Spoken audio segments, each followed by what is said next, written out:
Students, आज की video की हमारी शुरुआत हो रही है Haber process, ammonia formation by Haber process. अब देखिए, इस हेबर प्रोसेस का ये डायग्राम आप देख रहे हैं।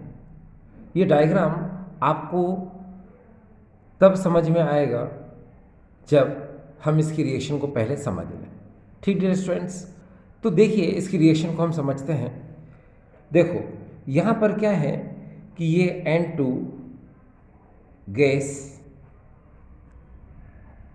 एंड 3H2 गैस, ये रिएक्टेंट मॉलिक्यूल है और ये रिएक्ट करते हैं 700 केल्विन पर और 20 मेगा पास्कल पर। और यहाँ पर जो कैटलिस्ट होता है वो होता है Fe2O3 और इसके साथ जो हम एक्टिवेटर यूज़ करते हैं वो एक्टिवेटर होते हैं K2O प्लस Al2O3। तो क्या होता है, N2 and 3H2 combine together and form ammonia gas. ये अमोनिया गैस का फॉर्मेशन कर लेते हैं। एक बार फिर से सुनिए, N2 and H2 nitrogen and hydrogen gas combine होते हैं और अमोनिया गैस का फॉर्मेशन करते हैं जब टेम्परेचर हम 700 केल्विन और 20 मेगा पास्कल, और कैटलिस्ट यहाँ पर जो होता है वो Fe2O3 होता है। ये देखिए, ये कैटलिस्ट है और ये जो K2 प्लस Al2O3 है इनको हम लोग बोलते हैं एक्टिवेटर। ये एक्टिवेटर है। अगर आपके पास K2O एंड Al2O3 नहीं है तो आप मोलिब्डेनम का भी यूज़ कर सकते हैं। ठीक है। अब देखिए, जब अमोनिया गैस का फॉर्मेशन होता है तो एनर्जी लिबरेट होती है। इसको हम लोग बोलते हैं डेल। ये देखिए, इसको हम लोग बोलते हैं स्टैंडर्ड एंथैल्पी फॉर्मेशन। और जो स्टैंडर्ड एंथैल्पी फॉर्मेशन होता है वो होता है -46.1 किलो जूल मोल इनवर्स। अब आप यहाँ देख सकते हैं कि जब अमोनिया गैस का फॉर्मेशन होता है तो इतनी हीट जो है रिलीज होती है। इसका मतलब ये एक्सोथर्मिक प्रोसेस है। इसमें एनर्जी क्या हो रही है, लिबरेट हो रही है, मतलब ये एक्सोथर्मिक प्रोसेस है। अब यहाँ पर एक बात को जरा गौर से देखें आप कि यहाँ पर 700 केल्विन टेम्परेचर है और यहाँ पर हीट कंटिन्यूसली रिलीज होगी, तो इस सिस्टम का टेम्परेचर क्या हो जाएगा, राइज हो जाएगा, इंक्रीज हो जाएगा। तो जिसकी वजह से क्या होगा कि ये अमोनिया गैस का अब डीकम्पोजिशन स्टार्ट हो जाएगा। और जब डीकम्पोजिशन स्टार्ट होगा तो रिएक्शन अब फॉरवर्ड डायरेक्शन के बजाय अब बैकवर्ड डायरेक्शन में स्टार्ट हो जाएगी। ये देखिए, अब ये बैकवर्ड डायरेक्शन में क्या होगी, स्टार्ट हो गई। अब जब ये बैकवर्ड डायरेक्शन में जाने लगी रिएक्शन, यानी कि अमोनिया गैस का डीकम्पोजिशन हो गया N2 एंड H2 में, तो हमें को क्या करना पड़ेगा, ली चैटरली प्रिंसिपल।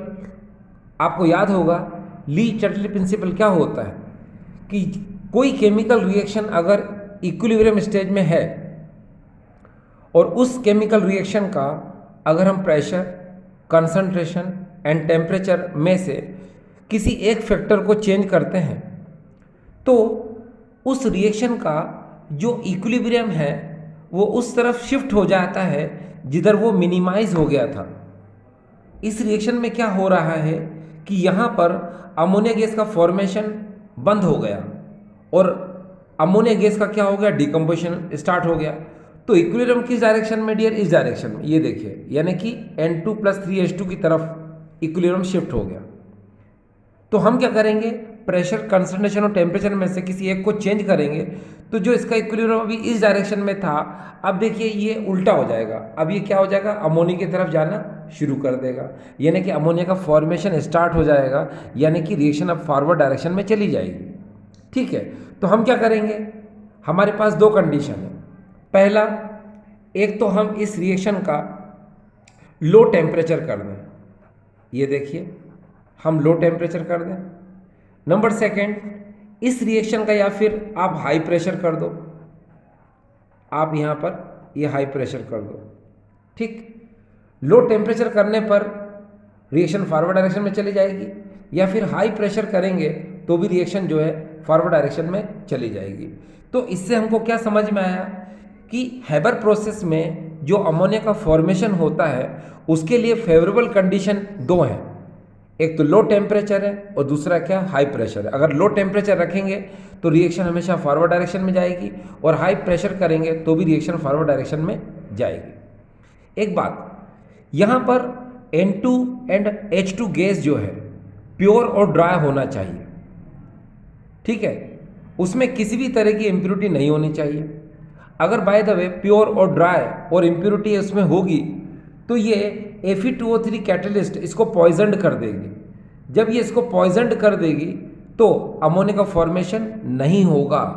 तो आप थोड़ा सा इस बात का ध्यान रखना है हमको कि नाइट्रोजन एंड हाइड्रोजन गैस जो है प्योर एंड ड्राई होना चाहिए, ठीक है, उसमें किसी भी तरह की इम्प्योरिटी नहीं होनी चाहिए, नहीं तो क्या होगा, Fe2O3 जो कैटलिस्ट है ये पॉइजनड हो जाएगा और अमोनिया का फॉर्मेशन नहीं होगा, ठीक है। अब इसमें एक बात और, Fe2O3 ये कैटलिस्ट है जो N2N3H2 की रेट को फास्ट करता है, और हम जब इसमें K2O एंड Al2O3 मिलाते हैं तो ये एक्टिवेटर होता है। एक्टिवेटर का मतलब होता है कि ये K2O एंड Al2O3 ये Fe2O3 जो कैटलिस्ट है इसकी एक्टिविटी को फास्ट करेगा। जब K2O एंड Al2O3 Fe2O3 की एक्टिविटी को फास्ट करेगा तो ये जो है इसकी एक्टिविटी को फास्ट करेगा, जिससे अमोनिया का जो फॉर्मेशन है उसकी रेट क्या हो जाएगी, फास्ट हो जाएगी। अमोनिया जो है जल्दी जल्दी क्या होगा, फॉर्म होगा, ठीक है। तो यहाँ पर ये बात आपको समझ में आ गई। इसको हम ऐसे भी कह सकते हैं, Fe2O3 के साथ K2O एंड Al2O3 हम इसलिए मिलाते हैं ताकि रिएक्शन में जल्दी से जो है इक्विलिब्रियम एस्टेब्लिश हो जाए, ठीक है। तो ये भी आप कह सकते हैं, ठीक है। लेकिन इसका एक्चुअल मीनिंग क्या है, K2O एंड Al2O3 ये एक्टिवेटर होता है यानी प्रमोटर होता है जो Fe2O3 कैटलिस्ट की एक्टिविटी को क्या करता है, फास्ट करता है, जिससे अमोनिया का फॉर्मेशन क्या होता है, फास्ट होता है, ठीक। तो ये तो डियर आपने इस रिएक्शन को समझ लिया, ठीक है, और इसकी कंडीशन को भी समझ लिया। लेकिन अब हम इसके क्या करेंगे, हम इसकी मेथड को देखते हैं विद डायग्राम। तो देखिए ये आपके सामने डायग्राम आ चुका है। अब इस डायग्राम में आप देख सकते हैं कि यहाँ पर हम H2 गैस को और N2 गैस को दोनों को हम कंप्रेसर के थ्रू, यहाँ पर लिखा हुआ है 20 मेगापास्कल पर कंप्रेस करते हैं। जब आप 20 मेगापास्कल पर इसको कंप्रेस करेंगे तो ये गैस जो है नीचे की तरफ अब जाएगी कैटलिस्ट चेंबर में। इस कैटलिस्ट चेंबर में क्या होता है कि 700 केल्विन तो टेम्परेचर होता है, और इसमें फेरिक ऑक्साइड यानी आयरन ऑक्साइड कैटलिस्ट है, और उसके साथ में Al2O3 एंड K2O ये प्रमोटर है। अब इस कैटालाइटिक चेंबर में जब H2 और N2 गैस आती है तो यहाँ पर अमोनिया गैस का फॉर्मेशन हो जाता है। कहाँ पर डियर, यहाँ पर, याद रखिएगा इस कैटालाइटिक चेंबर में अमोनिया गैस का फॉर्मेशन हो चुका है, ठीक है। लेकिन कितना परसेंट, तो याद रखना पड़ेगा आपको 15% से 40% तक अमोनिया गैस का फॉर्मेशन हुआ, और बाकी अनरिएक्ट मिक्सचर जो है ना, वो रहेगा किस किस का, N2 का और हाइड्रोजन का, ठीक है। और बाकी 15 to 40% क्या रहेगी उसके अंदर, अमोनिया गैस रहेगी। उसको हम लेके जाएंगे इस कंडेंसर के अंदर। ये देख रहे हैं आप, ये कंडेंसर है, इसको हम लोग बोलते हैं लिंडेस कंडेंसर। क्या बोलते हैं इसको, लिंडेस कंडेंसर। इस लिंडे कंडेंसर के अंदर आप जो देख रहे हैं ये स्पाइरल ट्यूब देख रहे हैं आप, ये स्पाइरल ट्यूब क्यों लेते हैं, देखिए यहाँ पर आपको पता है अमोनिया गैस का फॉर्मेशन हुआ इस कैटालिटिक चेंबर में, साथ में N2 एंड H2 गैस भी है, ठीक है। तो यह जब इस स्पाइरल जो पाइप है इसके थ्रू जब अमोनिया गैस आती है तो इस चेंबर में जो गैस का जो प्रेशर है वो 1 atm प्रेशर हो जाता है। और गैस जब इस स्पायरल पाथ यानी कि स्पायरल ट्यूब से जब धीरे धीरे आती है तो उसका टेम्परेचर वैसे ही कम हो जाता है। तो गैस क्या है, बहुत ज़्यादा कूल हो जाती है और कूल होकर वो यहाँ पर हमको लिक्विड स्टेट में ऑब्टेंड होती है। ये देखिए, ये जो हमको ऑब्टेंड हो रही है ये लिक्विड अमोनिया है। ठीक, अब बाकी जो अनरिएक्ट मिक्सचर है किसका, N2 एंड H2 का। ठीक है, तो उसको क्या करते हैं हम, ये सर्कुलर पंप है, इस पंप से क्या करते हैं हम उसको N2 और H2 के मिक्सचर को ऊपर की तरफ ले जाते हैं। ठीक है, और इस पंप से हम वापस से इसको रीसर्कुलेट करते हैं, कहाँ पर, कैटालाइटिक चेंबर में। ध्यान दीजिए, N2 और H2 जो यहाँ रह गई थी गैस, उसको हम ऊपर लेकर गए, फिर ये पंप क्या करता है, इसको सर्कुलेट करता है, कहाँ पर, कैटालाइटिक चेंबर में। इसीलिए एरो नीचे की तरफ दिए हुए हैं, देख रहे हैं आप, ये वाले। ये यहाँ पर क्या हो रहा है, ये N2 प्लस H2 का जो मिक्सचर है वो इस कैटालाइटिक चेंबर में आएगा और इस प्रोसेस को हम अगेन एंड अगेन रिपीट करेंगे, जिससे क्या होगा, अमोनिया गैस का फॉर्मेशन हो जाएगा। ठीक है, तो इस तरह से आपने देखा कि इस हेबर प्रोसेस में हम अमोनिया गैस का फॉर्मेशन करते हैं। ठीक है, अब डियर स्टूडेंट्स, इस हेबर प्रोसेस में आपको एक बात का जरूर ध्यान रखना पड़ेगा इस रिएक्शन के अंदर, और वो है ये दो condition, low temperature and high pressure. यानी कि टेम्परेचर लो होना चाहिए।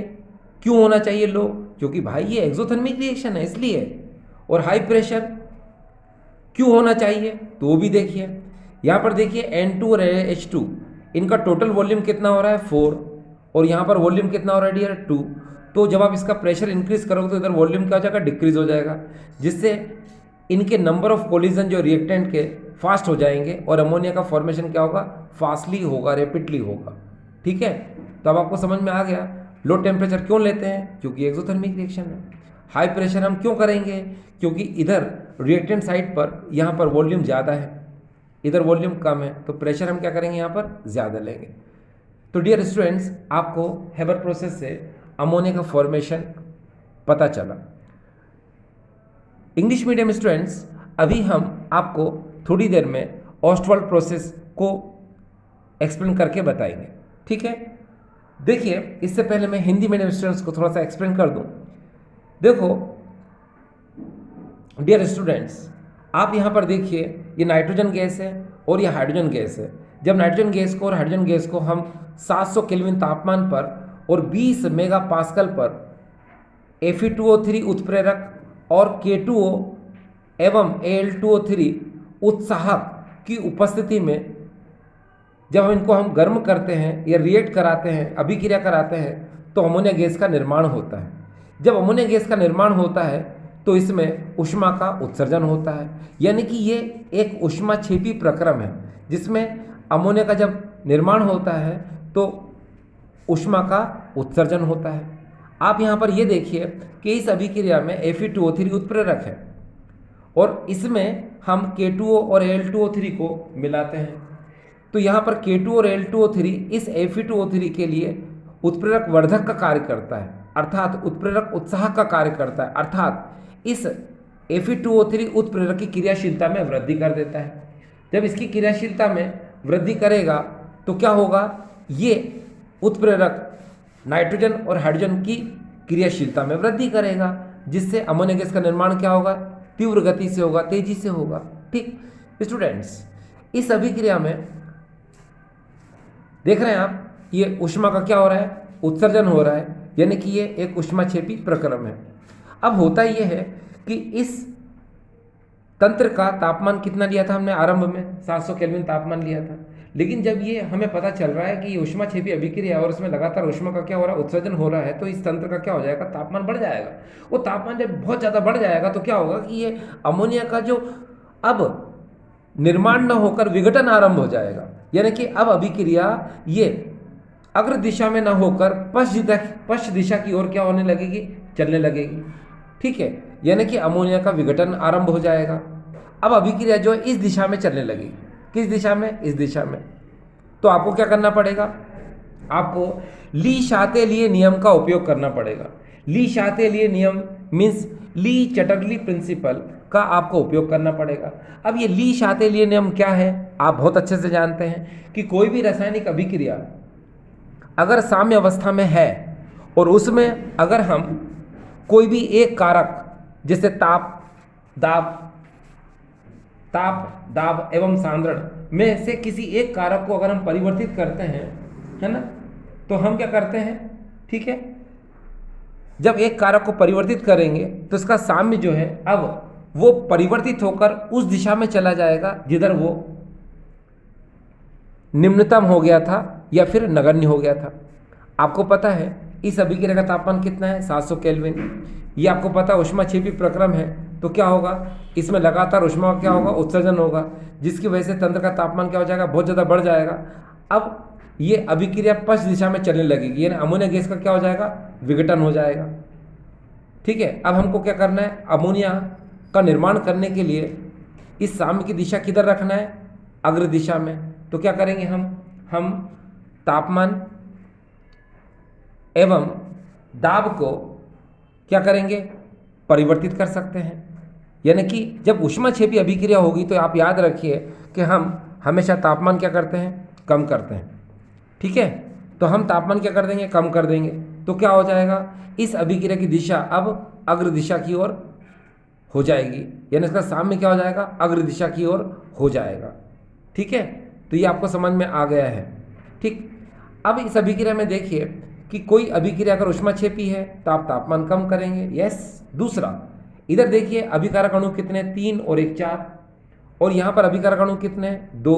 तो इधर आयतन क्या है, ज़्यादा है, इधर आयतन क्या है, कम है। तो आप क्या करोगे, इस तरफ अगर दाब बढ़ा दोगे तो भी अभिक्रिया का साम्य अग्र दिशा की ओर हो जाएगा, जिससे अमोनिया का निर्माण क्या होगा, तेजी से होगा। तो ये भी आपको समझ में आ गया है ना।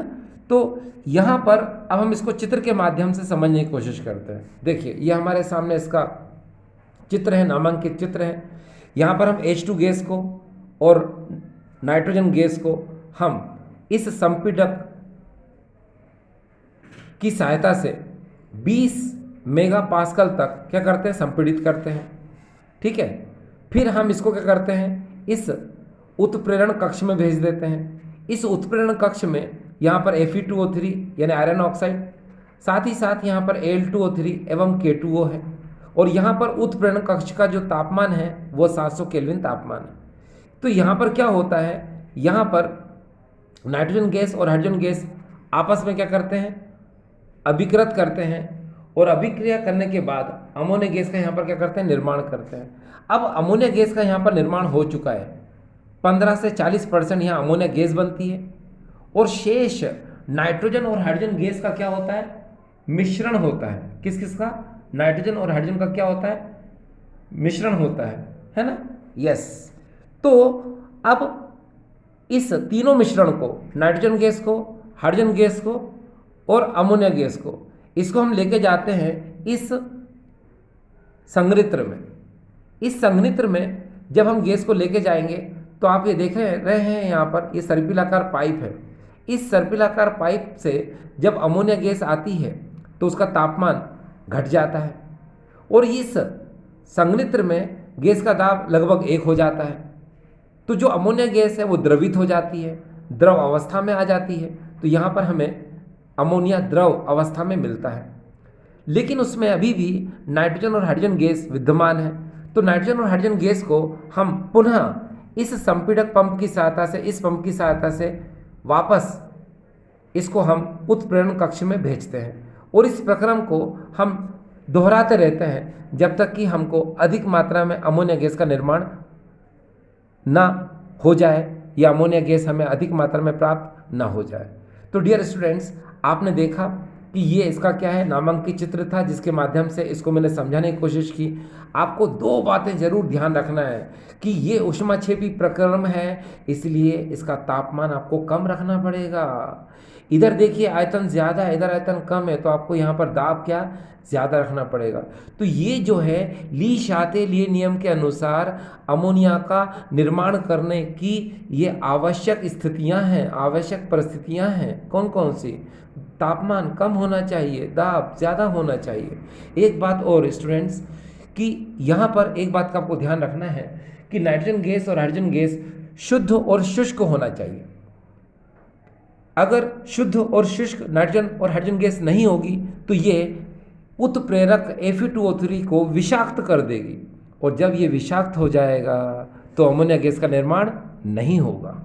तो डियर स्टूडेंट्स, आपने ये जो विधि थी, इस विधि को आपने पढ़ा, इसे हम कहते हैं हैबर प्रोसेस, और इसमें हमने अमोनिया का फॉर्मेशन सीखा। डियर स्टूडेंट्स, इस समय हम पढ़ रहे हैं नेक्स्ट, जिसका नाम है ऑस्टवाल्ड प्रोसेस। ये देखिए, अभी आपके सामने ऑस्टवाल्ड प्रोसेस है, और इस ऑस्टवाल्ड प्रोसेस में हम डाइल्यूट नाइट्रिक एसिड का फॉर्मेशन करते हैं। आपके सामने यहाँ पर लेबल्ड डायग्राम में एक नामांकित चित्र है। इस डायग्राम को हम समझेंगे बाद में, है ना, हम समझेंगे बाद में।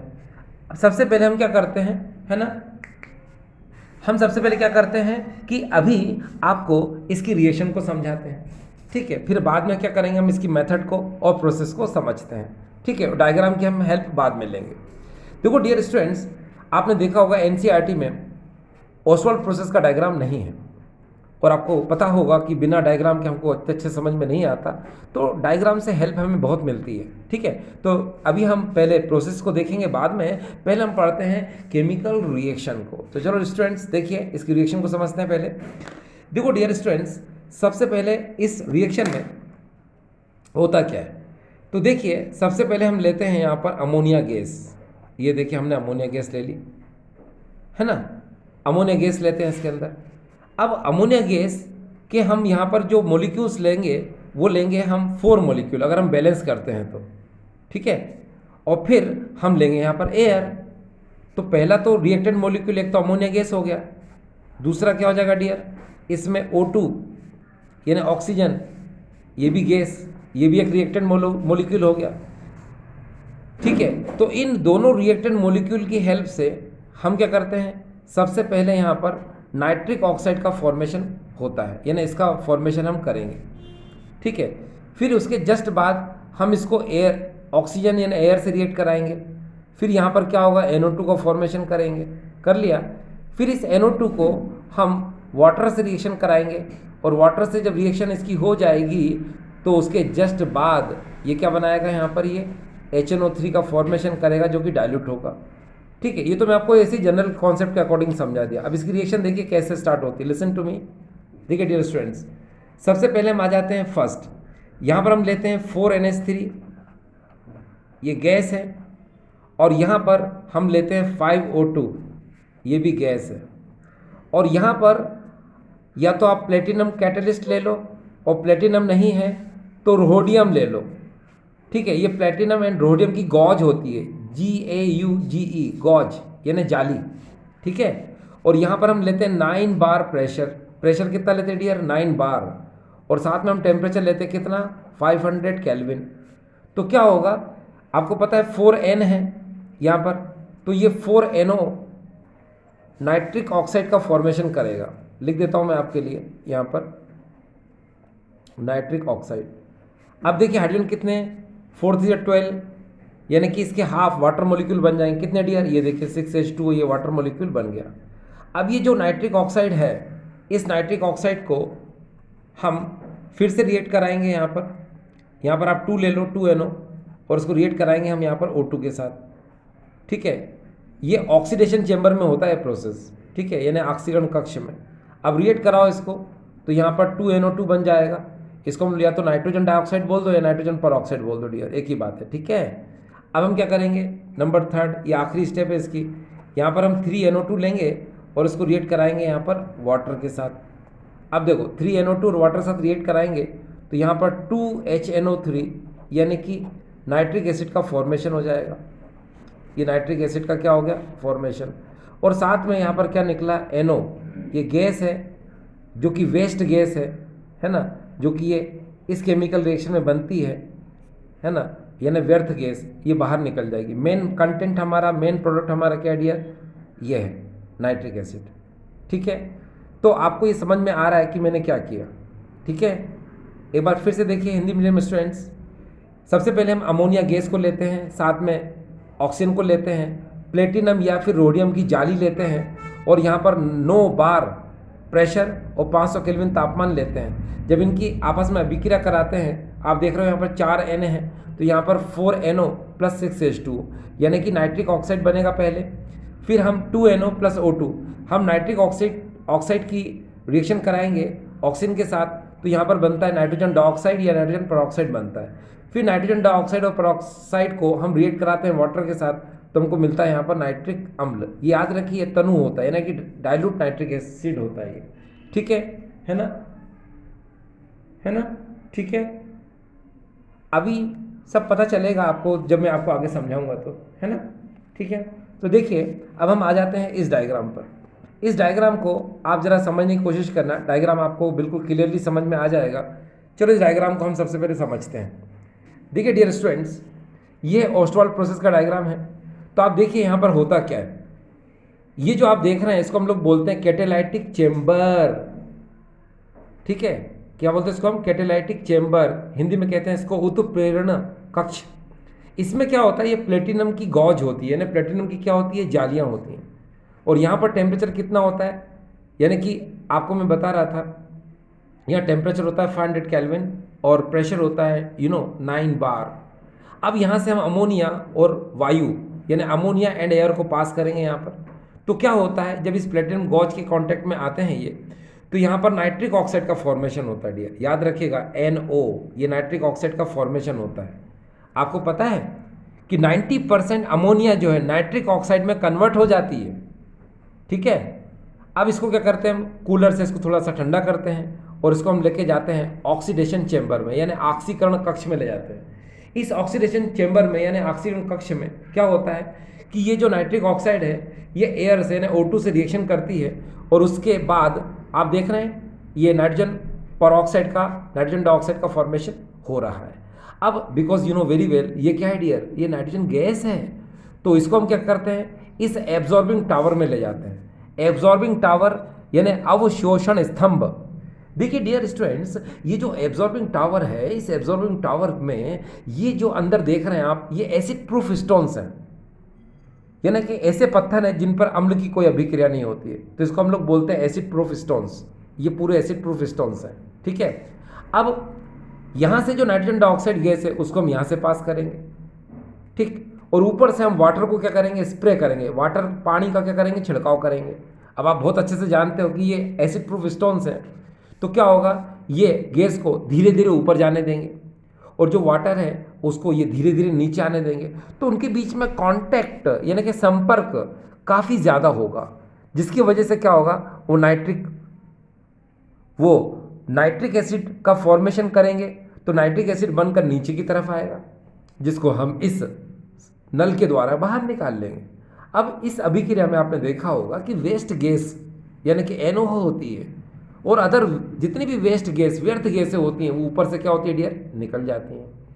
अब यहाँ पर ये जो नाइट्रिक एसिड हमको ऑब्टेंड हुआ डियर, तो याद रखिए ये बहुत ज़्यादा डाइल्यूट है, यानी कि बहुत ज़्यादा तनु है।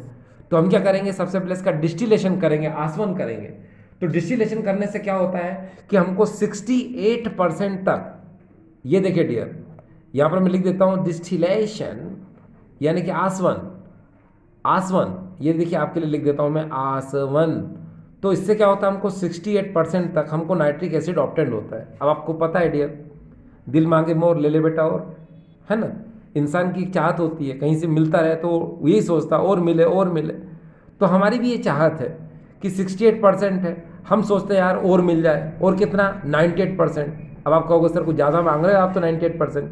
तो डियर देखिए 98% अगर मेरे को बनाना है तो मैं क्या करूँगा, नो प्रॉब्लम डियर, ऐसे ऐसे समझ में आएगा। कैसे, आप इसको कंसंट्रेटेड H2SO4 के साथ डिहाइड्रेशन करा दो, यानी कि सांद्र H2SO4 द्वारा इसका निर्जलीकरण करा दो। तो क्या होगा, अरे भाई 98% तक हमको नाइट्रिक एसिड ऑब्टेन हो जाएगा। डियर हुआ कि नहीं हुआ, यानी कि आपने इस मेथड में जो डाइल्यूट नाइट्रिक एसिड ऑब्टेन किया था उसको आपने बाद में कंसंट्रेटेड नाइट्रिक एसिड में क्या कर दिया, कन्वर्ट कर दिया। तो ये जो प्रोसेस थी डियर, ये क्या थी, ऑस्टवाल्ड प्रोसेस, जिसके थ्रू आपने क्या नाइट्रिक एसिड का फॉर्मेशन किया था, पहले डाइल्यूट किया था लेकिन बाद में आपने उसको क्या कर दिया था डियर, कंसंट्रेट कर दिया था। तो आई होप स्टूडेंट्स आपको ये समझ में आया होगा। ठीक है, थैंक यू।